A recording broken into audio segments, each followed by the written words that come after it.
Feliz sábado, irmãos.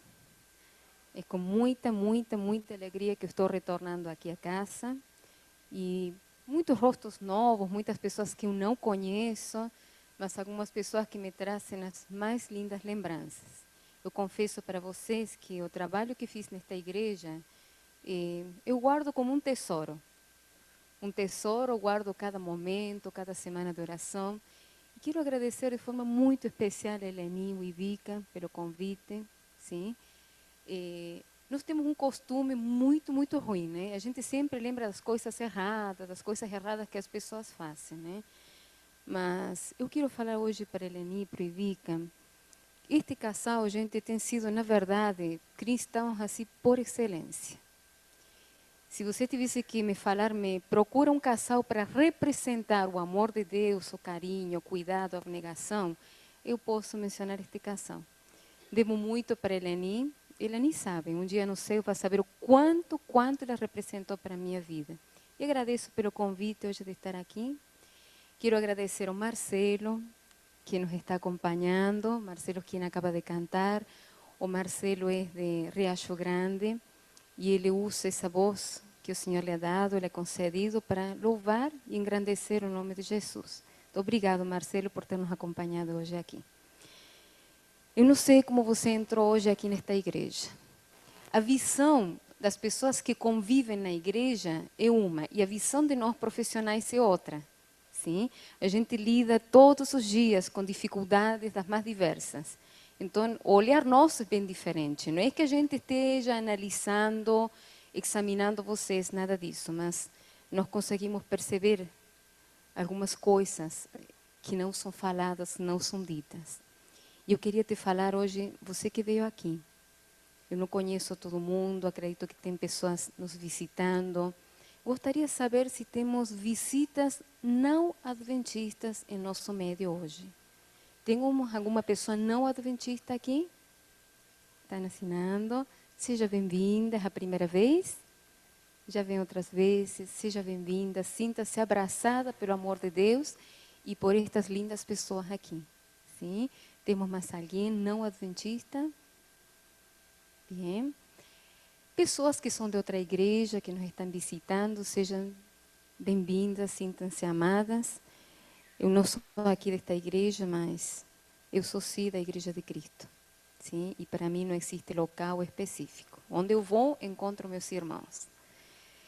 Eu quero falar para vocês que hoje o Senhor, Ele quer que você entregue toda a sua ansiedade nos braços dEle. Ele conhece melhor do que ninguém como que está seu coração lá dentro, suas lutas, suas dificuldades. E muitas vezes a gente tem que investir-se de uma máscara, né, para enfrentar as pessoas. Mas saiba que perante Cristo você não precisa usar máscaras. Você pode ir do jeito que você está. E Ele está te esperando com os braços abertos. O assunto que hoje eu queria partilhar com vocês está relacionado a uma preocupação que nós temos como cristãos, como profissionais, principalmente como filhos de Deus. E está relacionado um pouco aos conflitos que vive a família humana. E como esses conflitos têm atingido a nossa comunidade espiritual.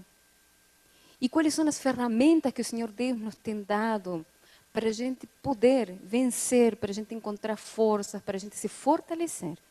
É sobre isso que eu quero falar hoje. E nós vamos a começar, é só apertar aqui, como funciona isto? Me ajudem? Bem. O título, Famílias no Altar de Deus. Eu não sei vocês, mas eu gosto muito da história. A história me traz algo muito bom. Eu, de pequena, tinha acostumado a observar o comportamento das pessoas. E comecei observando o comportamento dos meus pais. E era engraçado que, às vezes, eu veia repetir histórias e fazer as mesmas coisas e discutiam pelos mesmos motivos. E eu comecei a observar e eu falei assim, peraí, se eles fazem as mesmas coisas e isso provoca as mesmas situações, será que não está na hora de fazer alguma coisa diferente?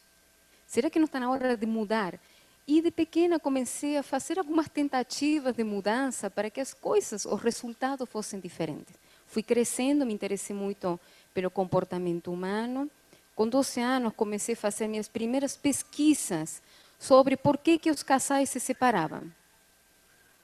Eu não sou filha de pais separados, mas filha de pais que viviam com grandes conflitos. E aquilo me chamava muito a atenção. E foi interessante que consegui fazer algumas pequenas coisas que mudou a situação de meus pais, sem que eles soubessem. E aí me veio a ideia de levar isso para fazer com outras pessoas. E com 12 anos, como contei para vocês, fiz as primeiras entrevistas com casados que se dispuseram de boa vontade a me contar os motivos das brigas, os motivos das separações, os motivos dos conflitos. E sabem o que eu descobri? Que os problemas eram quase os mesmos. E que só mudavam as personagens e os endereços. E aquilo foi me inquietando muito mais. Falei, que coisa interessante. Então, parece ser que existem comportamentos que se repetem, situações que se repetem. E aí, mais interesse para averiguar como poderíamos fazer. Até que, finalmente, um dia, eu conheci o Evangelho. E muitas respostas vieram ao meu encontro. Naturalmente, me interessei pela história bíblica. E havia uma parte da Bíblia que eu não gostava, e essa parte era o Antigo Testamento. Eu veia dois deuses diferentes. O do Antigo Testamento, um Deus duro, um Deus que cobrava, um Deus vil. E o do Novo, que era um Deus compassivo, amoroso, um Deus que veio salvar. Eram dois deuses. E eu tinha muita dificuldade. E um dia, quando entrei a estudar, me vi na obrigação de compreender um pouco melhor. E tive que estudar o Antigo Testamento, a sua história, os aspectos que aconteceram. E daí foi esclarecendo algumas coisas e algumas revelações que Deus nos faz a respeito de nós. Quem nós somos, por que agimos como agimos e qual é a solução que Deus propõe para a nossa vida. Então, eu gostaria de convidá-los agora a dar uma passeada em um breve espaço da história, porque você pode pegar qualquer porção da história da vida da humanidade, qualquer porção da Bíblia onde relata uma história. Mas eu vou pegar, não de forma aleatória, mas vamos abrir a nossa Bíblia em 1 Reis, capítulo 11. Antes de começar a ler, eu só queria passar aqui uma estadística, a fim de estarmos informados, muitos já sabem, mas eu quero explicar o porquê da preocupação que eu tenho, né? No ano de 2010, houve um aumento nos divórcios. Isso foi devido a que uma lei foi sancionada, então facilitou a questão do divórcio, certo? Só que nós podemos ver que a porcentagem foi elevadíssima. Elevadíssimo. Se subiu em 2010 para 45%. Os divórcios aumentaram. E a pergunta seria a seguinte: será como isso afetou o meio cristão? Se fizeram muitas entrevistas, muitos estudos, sociólogos, psicólogos, antropólogos. E, naturalmente, na visão deles, as pessoas cristãs, a incidência de separações e divórcios era bem menor. E eles descobriram que era devido a quê? Aos princípios, à formação que as pessoas tinham, às crenças religiosas que impediam que o divórcio acontecesse de forma tão massiva quanto no mundo secular. Porém, visto do lado de dentro da nossa casa, eu posso falar e afirmar para vocês que, infelizmente, isso também atingiu a nossa comunidade. Naturalmente, que não de uma forma tão massiva. Tem me preocupado muito a maneira como o povo de Deus está lidando com questões tão sérias, queridos. E aí eu tenho o recurso da história. Porque às vezes eu me pergunto assim, falo, Senhor, por que a gente, quando nós trabalhamos na terapia, quando orientamos e apelamos aos princípios bíblicos, a pessoa opta por ela fazer a sua vontade ou usar seu critério. A pessoa tem a liberdade de usar seu critério, nós profissionais não podemos obrigar. Só que me assusta os critérios que as pessoas estão usando. Me assusta a autonomia e a independência de Deus ao tomar as decisões. e a cegueira que estão vivendo, a não perceber as consequências que isso poderá trazer para nossas vidas. Sim? Então vamos um pouquinho avançar aqui e vamos a ler as passagens que se encontram em 1 de Reis. Nós já sabemos que já entramos em capítulo 11, vamos a partir do versos 3. 1 de Reis, versos... Perdão, vamos a começar com o 1 e o 2. Aqui nós já chegamos ao tempo de Salomão. Se houve uma personagem bíblica que sempre admirei, eu queria entender o que foi que aconteceu com ele, foi Salomão. Por quê? Eu pensei assim, Salomão foi criado nos caminhos do Senhor. Salomão foi criado com princípios e valores. Lhe foi otorgado para ele sabedoria. E o relato bíblico fala o seguinte, que não houve, nem haverá, nenhuma pessoa que tenha tamanha sabedoria. E o que me assustava, quando eu leía o relato de Salomão, eu leía muitas vezes e eu queria perguntar pessoalmente para Salomão, Salomão, por quê? Eu queria entender como que uma pessoa que desfrutou dessa bênção tão grande, de ter a riqueza, de saber escolher entre o certo e o errado, que foi o que levou a Salomão a fazer escolhas tão desastrosas no resto de sua vida? E foi uma inquietação nas pessoas que falam assim, olha, quando eu chegar no céu, o primeiro que quero encontrar é Jesus. Eu gostaria de me encontrar com Salomão. É uma curiosidade que eu tenho, né? E por que eu queria tanto perguntar? Porque, naturalmente, você identifica uma personagem e você faz a seguinte pergunta, que resta para mim? Se uma pessoa que teve tamanha riqueza, tamanha possibilidade, ele caiu em pecado, que resta para mim? Que eu não tenho essa sabedoria, que não tenho essa experiência que ele teve, que não tenho essa oportunidade que ele teve. Então fica aquele frio na barriga, né? Falei, poxa vida, se aconteceu com Salomão, quer dizer o quê? Que pode acontecer comigo também. Não, ele que eu sou nascido na igreja, meus pais são adventistas, eu canto, olha, eu louvo o Senhor. Nós fazemos tantas coisas e é impossível um dia eu abandonar os caminhos do Senhor. Quando nós lemos a história bíblica, vemos diferentes pessoas, mas a que mais me marca é a de Salomão, que foi possível. E aqui nós temos algumas diretrizes que Deus dá para Salomão. Que diretrizes são estas?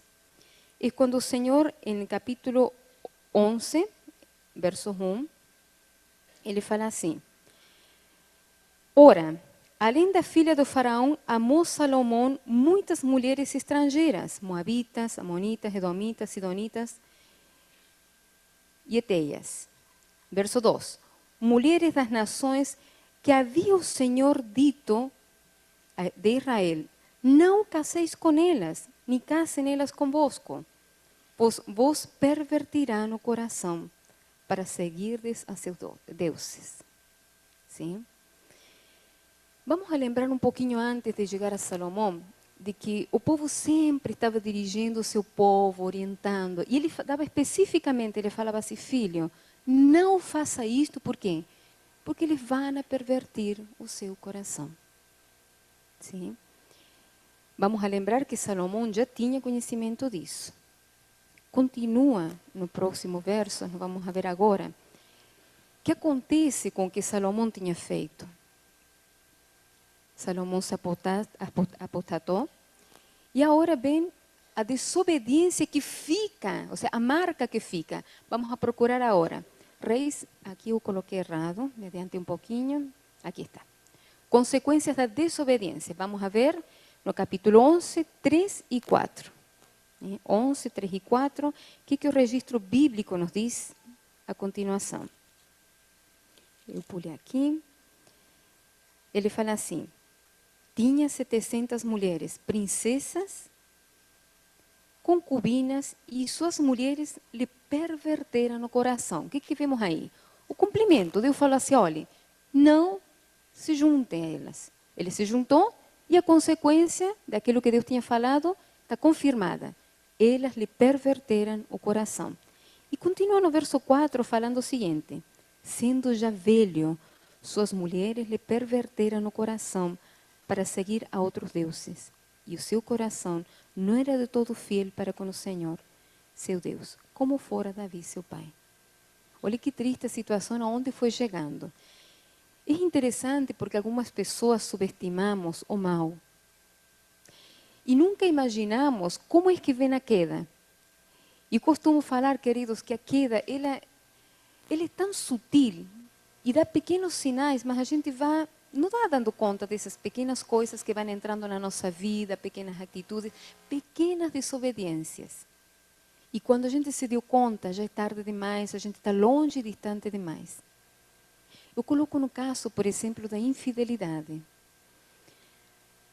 Eu tinha ouvido tanto nestes últimos anos, tanto, e eu confesso para vocês que eu continuo a trabalhar nesta profissão, porque eu acredito que Jesus está voltando.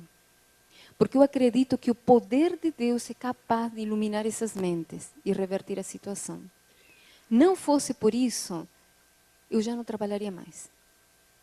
Porque é tão desgastante, queridos, é tão triste ver o sofrimento. Uma esposa olhar para você e falar assim: mas eu não entendo o que aconteceu.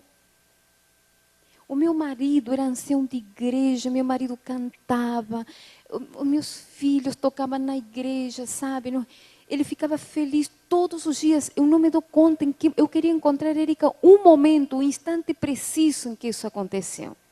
E eu não consigo encontrar. Eu viro as páginas da minha vida e eu não sei como foi que isso aconteceu. Ontem falava com uma mãe aflita, que o pai abandonou a família, adventista. E ela falava assim: Érica, o inimigo ganhou essa batalha. Ele ganhou essa batalha de uma forma incrível. E ela me perguntava: me explica como que ele conseguiu pegar esse homem? Como? Filho de pastor. O homem, pastor, homem famoso, conhecido, homem espiritual, levou tantas almas para Deus. Como? Ele falou assim: ele de jovem acompanhava o pai, acostumado ao resgate das famílias destruídas. Será que esse homem não lembrou a dor dessas famílias? E esse homem olhe para essa mulher hoje, para esses filhos, para vocês terem uma ideia da situação, queridos. E ele fala assim: Deus não se importa nem com você, nem comigo, nunca se importou. O que pode levar um ser humano a chegar a essa instância? E eu falo para ela: olha, eu acredito que se abriram pequenas brechas, pequenas. E através dessas pequenas brechas é que o inimigo foi ganhando terreno. E ela reconhecia uma coisa: realmente, Erika, meu marido trabalhava demais. E eu me culpo, porque chegou um momento da vida que eu olhei assim e falei: para aí. Deus está pedindo para nós selarmos a nossa família. Nós temos que blindar as nossas famílias. E eu lembro o momento exato quando eu me di conta que meu marido começou a trabalhar demais. Já não tinha tempo, já não tinha energia para estar com a nossa família, já não tinha tempo para o culto com Deus. Erika, foi muito rápido. E eu me culpo porque eu pedi para ele, mas eu não me impus.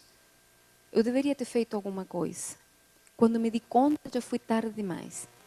E se eu te falar, querido, você pode estar imaginando assim: bom, em quanto tempo aconteceu esse processo? 2 anos, 3 anos, 5 anos? Não, queridos, aconteceu no ano. Em um ano. Um casamento consolidado, filhos na igreja, filho de pastor. Em um ano, acabou tudo. Por que me preocupa? Porque eu falo assim: Senhor, nós precisamos selar, precisamos blindar as nossas famílias. Nós precisamos estar advertidos do real perigo que existe. Compreende? Salomão, será que ele foi advertido? Muitas vezes. O que aconteceu com Salomão? Salomão foi se deixando levar. Ele já tinha um pecado natural. Qual era o problema de Salomão? O mesmo problema com o teu pai. Qual era o problema do Davi? Davi gostava das mulheres. Esse era o pecado de Davi, né? Só que Davi, qual foi a diferença de Davi e qual foi a diferença de Salomão? Que Davi se arrependeu amargamente e Davi conseguiu elevar a oração para Deus. Que oração foi essa? Cria em mim um coração puro e um espírito inabalável. Por que um coração puro? Porque ele sabia que ele tinha uma tendência para o mal. Ele tinha uma tendência, ele reconheceu. Diferente de Salomão. Salomão foi advertido, mas ele não. Não, só um pouquinho. Deixa só um pouquinho, vou ficando, vou fazendo. Começou a deixar de lado a palavra, a orientação do profeta. E foi caminhando e fazendo suas próprias escolhas. E o desastre veio atingir uma proporção tão grande, primeiro por ele ser líder. Mas as sequelas que deixaram, nós vemos depois a destruição de uma nação, queridos. E sabem que eu vejo em tudo isto e me impressiona profundamente. Eu queria que esse seja o foco de nós pensarmos hoje aqui. Sabem que me impressiona profundamente? A ação de Deus. Pensa assim, Salomão peca, caiu. Aí vem Jeroboão, seu filho. Avançamos um pouco. Jeroboão. Não, acá está Roboão. Jeroboão, Deus faz uma promessa. E fala para Jeroboão, olha, se você fizer direito, se você cumprir, se você caminhar no caminho, eu vou fazer desta nação. Fala assim, gente, como que Deus insistia? Olha o amor de Deus aí. E Jeroboão, vendo o pai cair, vendo as consequências de tudo o que tinha acontecido, ele poderia ou não ter feito uma escolha melhor? Poderia. Mas o que faz Jeroboão?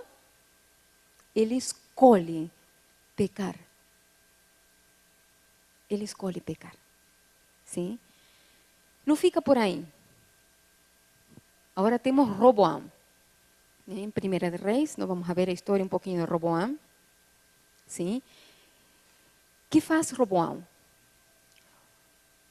Agora ele tem que reinar. E ele vai pedir conselho. E ele vai pedir conselho para quem? As pessoas mais experientes, eles querem dar conselho agora para Roboão. Como? O que ele deveria fazer em relação ao povo, em relação aos impostos, em relação a como lidar com o povo. E ele não leva em conta a orientação dos anciãos, das pessoas mais experientes. E o que ele faz? Ele vai e procura a orientação dos jovens, dos mais experientes. Depois vão entender por que eu peguei as personagens diferentes. E eu falei assim, mas será que Roboão não lembrou de que o pai, ele teve um momento de experiência, que foi o homem mais sábio da terra? E ele poderia ter aplicado um pouco disso? Não, Roboão fez o que ele quis. Depois temos uma outra personagem que me chama a atenção também, que quando vem a advertência para Jeroboão através do profeta. Presta atenção na paciência de Deus, queridos. Aí foi quando eu fui descobrindo o Deus amoroso, o Deus misericordioso do Antigo Testamento. Quando você repara nos detalhes, você fala assim, gente, como esse Deus insiste conosco? Aí ele manda um profeta e fala assim, olha, não pode continuar desse jeito. Ele nega e quer persistir.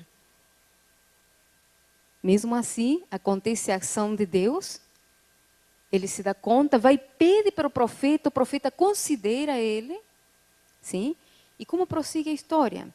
Aí Jeroboão, querendo agora recompensar a ação do profeta, o que ele faz para o profeta? Olha, venha na minha casa, fique conosco, vamos almoçar junto. O profeta, o que ele fala? Foi-me ordenado que eu não posso ficar, eu tenho que voltar. O profeta obedecia a voz de Deus. E tal como Deus falou para o profeta obedece e vai embora. Certo?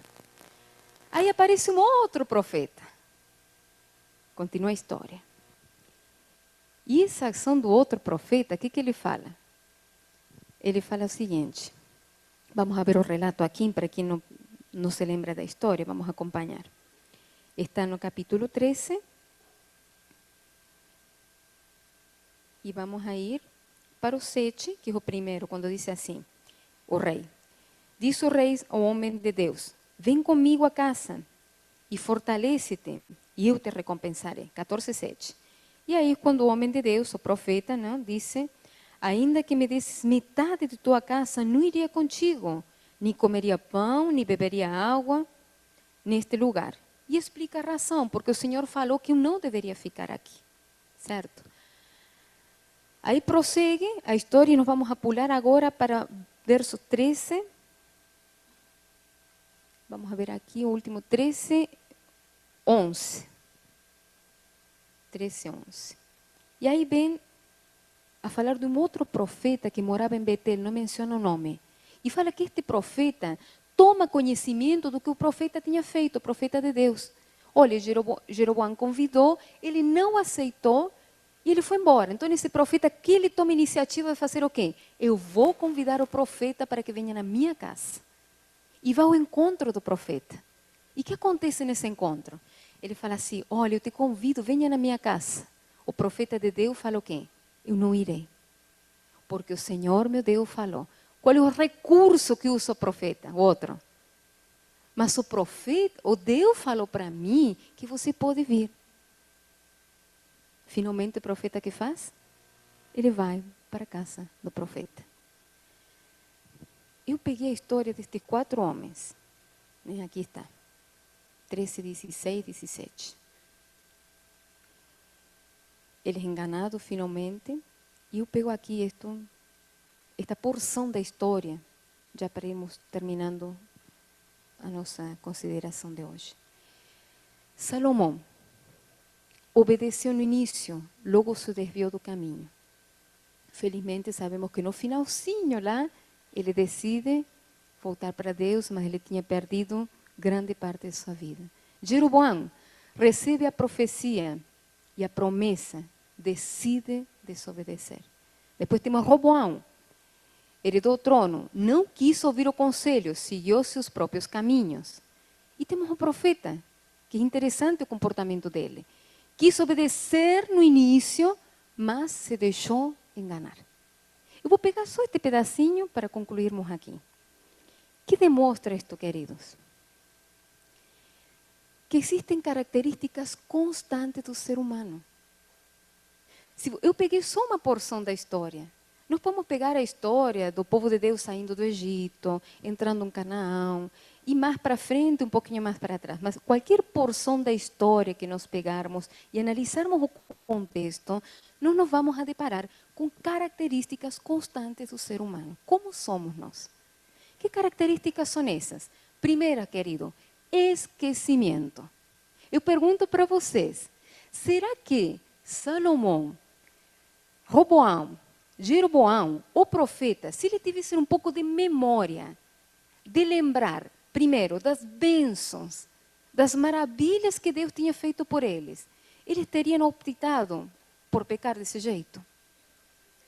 E se eles tivessem a lembrança de que ter feito escolhas erradas, nossos pais, nossos avós, nossos bisavós, trouxe tristeza, trouxe morte, trouxe agravio, será que eles teriam feito essas escolhas? Esquecimento. E eu pergunto para você, e a pergunta que eu faço para mim, será que nós não temos também problema de esquecimentos? Eu acredito que sim. Psicoadaptação é a segunda constante do ser humano. A psicoadaptação, ela tem um aspecto positivo e um aspecto negativo. Aspecto positivo que nos permite adaptar-nos ao meio, às circunstâncias e a gente poder sobreviver. O aspecto negativo, na conotação espiritual que eu vou falar, qual é? Nós nos acostumamos com o pecado, queridos. Primeiro me assusta, me aterra, aquilo é apavorador para mim. Gente, que horror, olha o que as pessoas estão fazendo. Mas se eu ficar olhando um pouco mais, a minha mente ela começa a aceitar a ideia. Percebem? E aquilo já não me incomoda tanto. E chega um momento que praticá-lo já não me faz nada, até que eu fico completamente alienado e perco a capacidade de discernir entre o que está certo e o que está errado. Queridos, a sociedade contemporânea, nós estamos vivendo, hoje como nunca, estamos sendo influenciados por uma série de pensamentos, filosofias, como nunca houve no mundo. E todas convergem juntas, em um mesmo tempo e em um mesmo momento. É muito difícil você encontrar um cristão e pedir assim que ele se posicione frente a uma situação e ele dá a razão da sua fé, mas de forma coerente. Um cristão hoje adventista, você pergunta assim, por que você não vai trabalhar de sábado? E fala assim, porque eu não posso. Será que se a gente não fala com o teu pastor, eu não posso. Gente, sabe uma coisa? Você pode sim, jovem. Jovem, adulto, você pode sim. Nós podemos trabalhar de sábado. Nós não deixamos de trabalhar de sábado porque nós não podemos. Nós deixamos de trabalhar de sábado porque nós escolhemos adorar um Deus que foi o Criador do céu, da terra e de tudo que existe. Eu escolho, eu não estou indo porque eu não posso, porque o pastor não me deixa, porque a igreja não me deixa, porque os irmãos vão olhar mal para mim. Eu não faço, porque é uma escolha minha de adoração. Porque eu estou escolhendo, percebe? Eu não bebo, porque eu posso beber, eu posso fumar, eu posso dançar, eu posso fazer tudo. Porque eu sou livre. Eu não faço, porque eu escolho. Agora, o problema está aqui no momento de dar a razão da minha fé. As razões estão sendo justificadas, que eu não posso. Eu estou negando a minha liberdade de escolha. Percebem o perigo? Nós precisamos ajudar nossos jovens, nossas crianças, e nós, como adultos, saber nos posicionar. Então, estamos com dificuldade. Eu fiquei muito triste um dia deste, em uma igreja, o pessoal falou assim, o pastor falou na frente, olha, gente, faça o seguinte, você vai assistir ao partido, sabe? Você já pecou, então melhor assistem, porque, olha, fazer de conta, você está querendo estar com o coração aqui. Gente, isso foi um passaporte. E um líder espiritual não pode ter uma conduta dessa. Nenhum pastor vai te limitar o que você deve fazer ou deve deixar de fazer. Porque o pastor, ele conduz, ele orienta, ele nos ensina, ele recorda.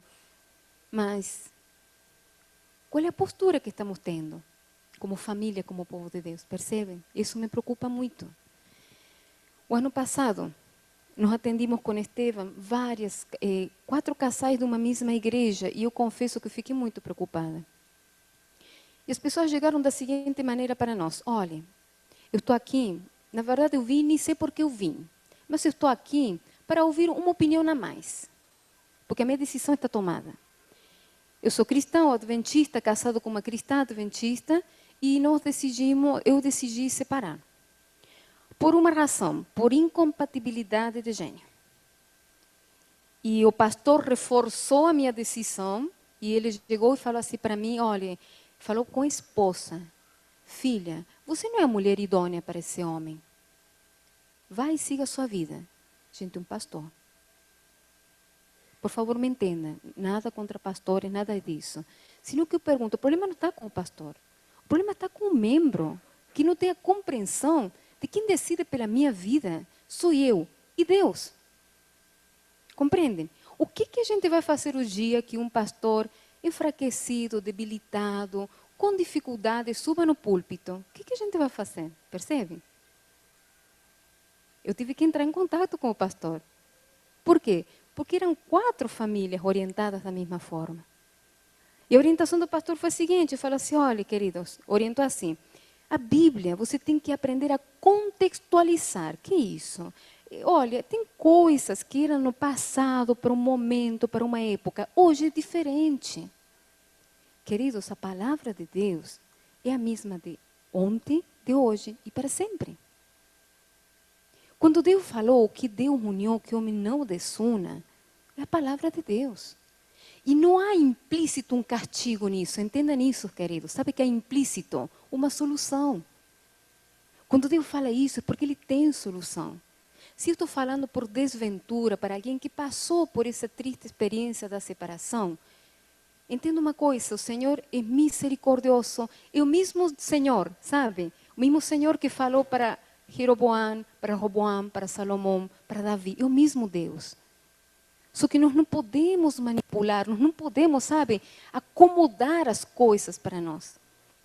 O Senhor quer te ajudar, o Senhor quer te dar uma nova vida, o Senhor quer te ajudar a resolver teus problemas.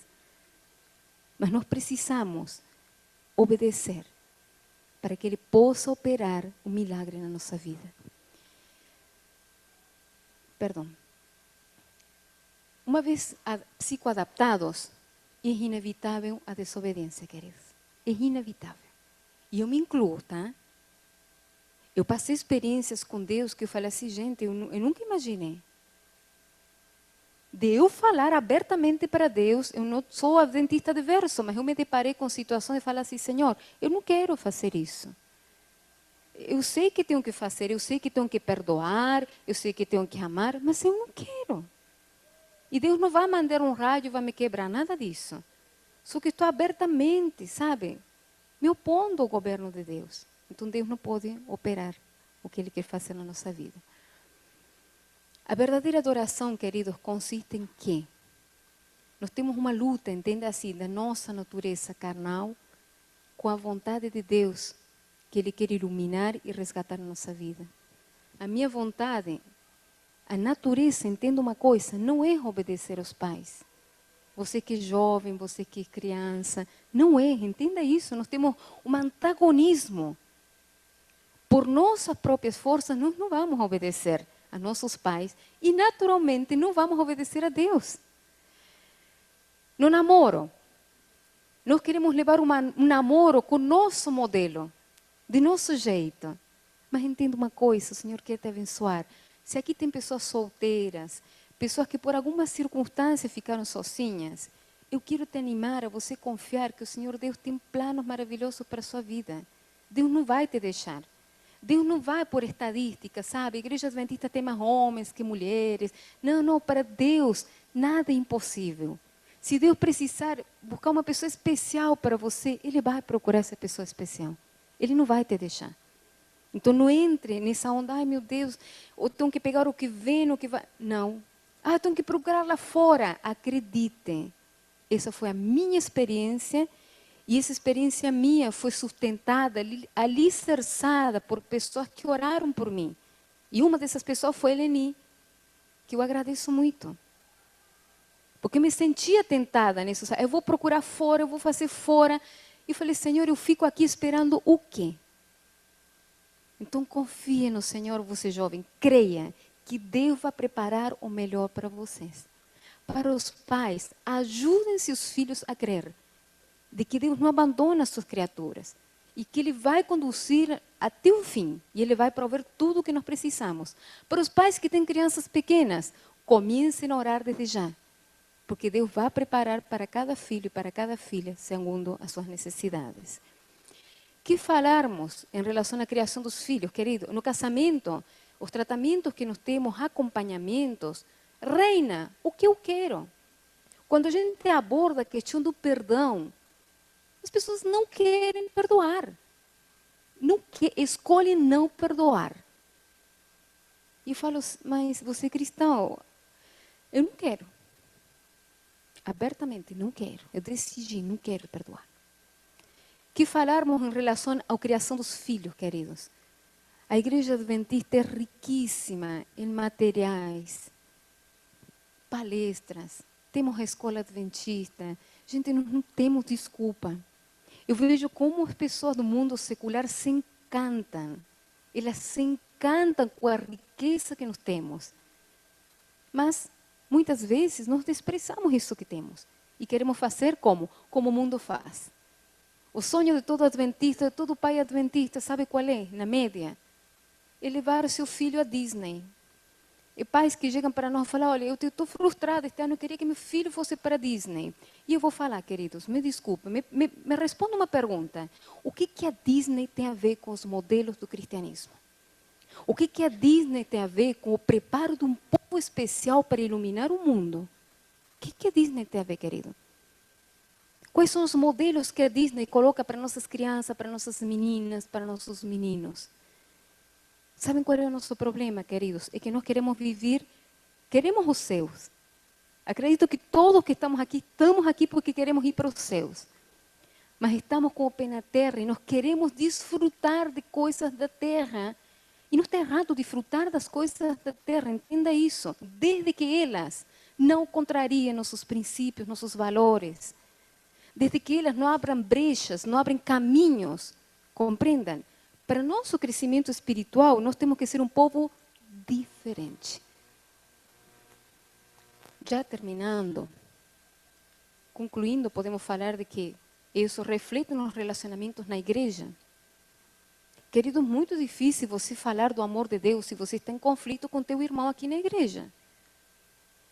E há pessoas que falam comigo, tive recentemente uma situação, e falam, duas famílias brigaram. E ela fala assim, olha, Erika, eu não tenho nenhuma obrigação. E tudo bem, Deus fala para amar, acontece que eu não gosto dessa pessoa. Você está no direito. A pergunta é, vamos escolher obedecer a Deus, a vontade de Deus e pedir que Deus coloque amor em nosso coração? Querido, me desculpe. É impossível você falar do amor de Deus se você não vive isso.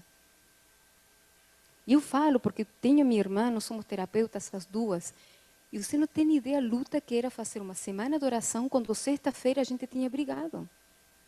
Eu não tinha coragem de subir no púlpito e falar, gente, o amor de Deus, você tem que amar, você tem que perdoar. E se eu não tinha perdoado a minha irmã, nós tínhamos que fazer as pazes.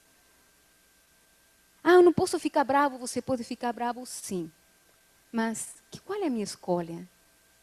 Qual é a minha escolha? A vontade de Deus, queridos, tem 1 de João, capítulo 4, verso 7. Amados, amemos-nos uns aos outros, pois o amor procede de Deus. Aquele que ama é nascido de Deus e conhece a Deus. Amém? Qual é o diagnóstico de Deus para nós? Que não ama, não conhece a Deus, porque Deus é amor. Não sou eu que falo para vocês, não é um profissional, é o próprio Deus que está falando. Se você não ama, se você não perdoa, se você não cuida daquele que te fez mal, querido, você não está amando. E se você não está amando, por ende, você ainda não conhece a Deus. Concluindo, se alguém afirmar eu amo Deus, mas odiar meu irmão, é mentiroso. Pois não ama seu irmão que não vê. Como pode amar a Deus a quem não vê? Esse é um diagnóstico do ser humano. Eu creio que Deus tem planos para a nossa vida e Ele fala assim, Ele nos dá este mandamento, quem ama a Deus, ame também a seu irmão. A chamada de Deus para seu povo, querido, está em Apocalipse 14, verso 7. Ele disse em alta voz, temam a Deus e glorifiquem-nos, porque chegou a hora do seu juízo. Adorem aquele que fez o céu e a terra, o mar e as fontes das águas. Adorar a Deus, queridos, é um estilo de vida. Adorar a Deus tem como centro a pessoa de Cristo Jesus. A adoração a Deus deve ser refletida nas nossas famílias. Se nós não conseguimos refletir isso, queridos, nós somos teóricos e a teoria não serve para nada. O amor, ele se manifesta em ações, em atos, em atitudes. Sim? A verdadeira adoração é reconhecer a Deus como autor da minha vida, reconhecer seus mandamentos, escolher obedecer e servi-lo, permanecer e preparar-me para seu pronto regresso. A nossa única segurança, queridos, e não há outra, acreditem que não há outra. É um estilo de vida onde entregamos a Deus nossa vontade para que Ele possa guiar nossos passos e as nossas decisões, onde lhe permitamos ser transformados de forma contínua. Como faremos isso? Se nós, seres humanos, não somos capazes de amar. Eu percebo, queridos, eu me afasto um pouquinho de Deus e eu sou uma pessoa egocêntrica. Somente quando me aproximo de Deus, eu que quero imitar o padrão de comportamento de Cristo. Eu me afasto um pouco. E eu começo os meus interesses, a minha vida, minhas coisas, o outro não tem nada a ver. Então é impossível sermos transformados longe dele. Então encontramos no capítulo de São João 15, verso 7, encontramos isso, que permaneçam em mim. Esse é o segredo da vida cristã. Esse é o segredo de casamentos bem-sucedidos. Esse é o segredo de uma vida vitoriosa em família como uma comunidade religiosa que nós somos. Cristo deve ser o centro, mas a obediência a seus mandamentos é o que vai refletir o verdadeiro amor de Deus. Eu não sei você, mas eu e a minha família decidimos todos os dias colocar-nos no altar de Deus E eu faço minhas as palavras de Josué quando ele faz a pergunta para o povo: decidam hoje o que vocês querem fazer. Eu e a minha família serviremos ao Senhor. Amém? Eu desejo que você possa fazer boas escolhas, que você possa confiar nesse Deus misericordioso, nesse Deus que pode refazer a sua vida, seu casamento, que Ele pode preparar algo melhor daquilo que você nem imaginou nem sonhou. E eu não sei você, querido, como está hoje aqui, mas só quero falar uma coisa. Alguns já sabem, eu sou argentina, estou há bons anos aqui no Brasil. É muito doloroso para mim pensar, mientras eu estava aqui no Brasil, no resgate, no trabalho do Senhor, ajudando as pessoas, me enfiando nas favelas, nas fábricas, nas empresas, nas escolas, na faculdade, vendo os resultados desse Deus maravilhoso. Eu quero contar para vocês. Deus me poupou de algo que eu não podia saber. E este ano eu tomei conhecimento. Nesse momento que eu trabalhava com crianças que haviam sido estrupadas, famílias destroçadas, eu veia a mão de Deus vitoriosa. O inimigo destruía a minha. É o que eu mais amo. Destruía, despedaçou. Na nossa família tivemos uma história muito triste de um abuso. E uma criança dos 5 a 11 anos foi abusada. Então, para mim, eu falava assim: Senhor, o que eu estou fazendo aqui no Brasil? O que estou fazendo aqui no Brasil, ajudando outras pessoas, querendo salvar a outros? Sim, o inimigo pegou a minha família e destruiu tudo. Eu tenho 2 irmãos lindos, lindos, lindos, inteligentes, esportistas assim por excelência. Quando eu vim para aqui, esses meninos descambaram, desandaram. Minha família não é da igreja. O meu pai fez uma campanha contra a igreja. Satanás usou os recursos dele. Eu carrego uma dor muito grande. Mas usei essa dor com uma esperança. E essa esperança qual foi? Jesus volta logo. Eu ainda intercedo pela minha família, ainda trabalho pelo resgate dela. Eu não sei qual é o teu problema, eu não sei se você tem um filho fora da igreja, eu não sei se você tem um esposo, a esposa fora da igreja, eu não sei se você está sozinho, viúvo, viúva, eu não sei qual é a tua situação aqui. Mas eu quero te animar, meu irmão. E eu estou te falando porque é o que a mim me faz viver, o que me faz ficar aqui. Gente, é muito difícil para um argentino morar no Brasil. E na época do mundo é muito pior, acredite. Acredite. Agora, o que me faz superar essas diferenças é que eu acredito, querido, que Jesus está voltando. Eu creio que nós precisamos unir-nos e ter essa esperança feliz. Mas isso tem que acontecer dentro da nossa casa, dentro da minha família. Então, eu quero te pedir, antes de você sair hoje aqui, se você tem alguma situação pendente, com a mãe, com o pai, com o filho, com o avô, com o tio, com quem seja, com um irmão de igreja, por favor, permita que o Senhor Jesus trabalhe no teu coração. Faça a escolha. Faça a escolha de permitir que Ele transforme a tua vida e que Ele renove a sua fé e esperança e que possamos preparar uma grande família para o retorno dele. Amém? Por favor.